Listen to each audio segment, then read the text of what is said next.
आप उन नदियों का नाम लेके स्नान करोगे तो, ठीक है?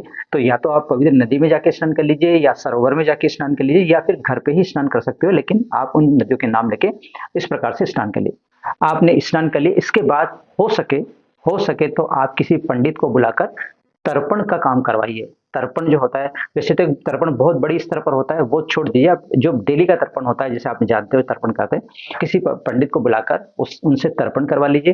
तर्पण करवाने के बाद पंडित जी को आप खाना खिलाइए, उसको उनको यथाशक्ति जो भी आपकी शक्ति हो उस तरह से उनको दक्षिणा दीजिए और इसके बाद उनको विदा करिए। ये तो आपका पहला काम होगा। स्नान के बाद का जो काम है वो आप ये काम करवाएंगे। इसके बाद आप क्या करेंगे, शाम के टाइम ध्यान रखें कि जब भी आप तर्पण कर रहे होंगे, जब भी आप ये पूजा करवा रहे होंगे, उस समय आपको अपने पितरों को याद जरूर करना है।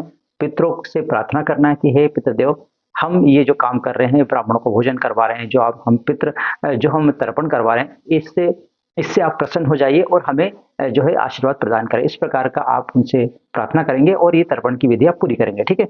इसके बाद शाम के टाइम, शाम को यानी कि जब सूरज अस्त हो जाए, उसके बाद आप क्या करेंगे, अपने घर की जो दक्षिण वाली साइड है, जो जहाँ पर भी आपका घर है, उसको दक्षिण दिशा में आप क्या करेंगे कि एक घी का दीपक जलाएंगे। घी का दीपक जलाकर आप उस समय भी जो हमारे पितर हैं उनसे आप प्रार्थना करेंगे, उनको सारी बात बताएंगे कि हमने आज जो है तर्पण का काम करवाया है, पंडितों को भोजन करवाया है, उनको दान दक्षिणा दी है, जो भी कुछ है ना, इस प्रकार की आप उनसे बोलेंगे। साथ में वो बोलेंगे आप हमारे ऊपर प्रसन्न होइए, हमें आशीर्वाद प्रदान करें, आने वाला समय हमारा अच्छा हो, इस प्रकार की आप प्रार्थना करेंगे। साथ ही उनसे क्षमा प्रार्थना भी करेंगे कि हमारे द्वारा इस कार्यक्रम में जो भी कुछ गलती हुई उसको भी आप क्षमा करें और हम पे प्रसन्न हो।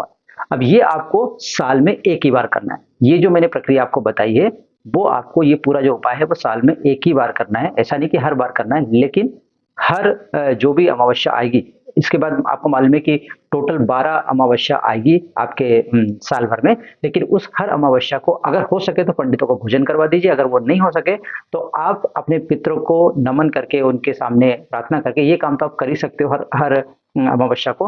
देखिए मैंने क्या बताया कि ये जो पूरा उपाय है वो तो आपको एक ही अमावस्या करना है, यानी वैशाख की अमावस्या जो है उसको करना है, लेकिन आप हर अमावस्या को पितरों का ध्यान जरूर करिए। पितरों के लिए हो सके तो आप प्रार्थना जरूर करिए, है ना? इस प्रकार से अगर आप करोगे, हो सके तो एक ब्राह्मण को भोजन करवा सकते हो या कुछ उस दिन उनके निमित्त यानी पितरों के निमित्त कुछ दान भी दे सकते हो। और वैशाख में अगर दान देना है तो सत्तू का दान बहुत ही महत्वपूर्ण दान होता है। इस दिन आप सत्तू का दान जरूर करना चाहिए। तो देखिए अगर आप ये साल भर उपाय करते हैं तो इस उपाय से आपके घर में जो भी प्रॉब्लम है, या चाहे फिर धन को लेकर प्रॉब्लम है या बच्चों की शादी को लेकर कोई प्रॉब्लम है, किसी प्रकार की भी अगर जो प्रॉब्लम है, पितृदोष के कारण जो प्रॉब्लम होती है, वो सारी जो प्रॉब्लम दूर हो जाएगी और आपको एक अच्छा जीवन प्राप्त होगा।